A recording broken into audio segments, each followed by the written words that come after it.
everyone, today I'm going to show you how to thread a sewing machine. So there's a couple things you need to know before you get started. First of all is the flywheel, which moves your needle up and down. Next is the thread guide, and that wants to be directly above your thread. Then there's the top tension disc, and that adjusts the tension of your top thread. Then there's the take-up lever, and that's going to move up and down with your flywheel and needle. And finally, your needle, which threads front to back. There's also a stitch length adjuster, which changes the length of your stitches, and a reverse lever, which lets you sew backwards. Now to thread your machine. Put the thread on one of the thread holders and bring your thread up to the thread guide directly above it. Then go to the next thread guide, and you want to thread it from right to left and around from right to left through the two holes. Next, you're going to thread down the guide and around the tension wheel, over the spring, under the arm, and back up. Then that's going to go through the take-up lever and down through the next thread guide, around the whirly-poo, through the next thread guide, which is just above the needle, and then you want to thread it through your needle from front to back. Once your thread is through the needle, you want to make sure it goes through the middle of your foot and that your tails are brushed to the back of your machine, so then you're ready to sew. Now to thread a bobbin. Look underneath the sewing machine for the bobbin housing. You're going to see a little lever that's on the housing. You want to pull that out, grab it, and that's your bobbin. So when you're threading your bobbin, you want your thread to make a 6. So then put your housing on top of the 6. Then move the thread so that it goes through the guide.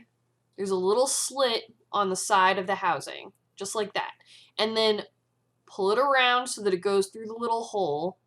If there's a little whirly-poo, you can thread it through the whirly-poo on top. Make sure that the lever is horizontal, and then go and put the bobbin back underneath the machine where it came from. Make sure that you really hear it click. Now grab the top tail and hang on to it with a fair amount of tension. Move the flywheel down and around until you see the bottom thread pop up.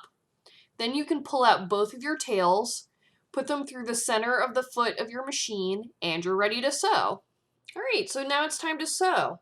The first thing you're going to do is sit down at the sewing machine and make sure that your knee hits the knee pedal so that you can raise the presser foot. And then to sew, you're going to put the needle into your work.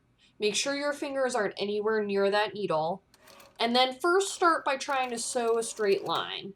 You can see I adjust the stitch length to make my stitches longer, and then I'm going to go ahead and do a reverse, holding down the reverse lever. And then once I'm done with that first straight line stitch, I'm going to take the work out, and I'm going to try turning the corner. Then I cut my tails with the snips in my box.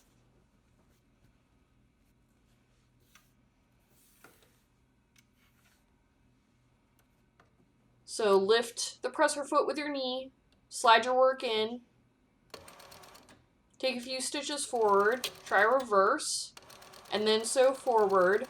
Once you get to the point where you want to turn the corner, make sure your needle is all the way down in, lift the presser foot with your knee, turn your work, put the presser foot back down, and then you can sew again. And you just turn the corner. And feel free to play around with your stitch length and see what that does. Now I'm going to try doing a little bit of curving stitches. So I'm just going to turn the work and keep sewing so that the stitches curve. And you should try that too. All right, and then the rest of this is just experimentation. See how the machine handles as you sew in different directions. Try sewing backwards, try sewing forwards, try different stitch lengths, and see how it goes.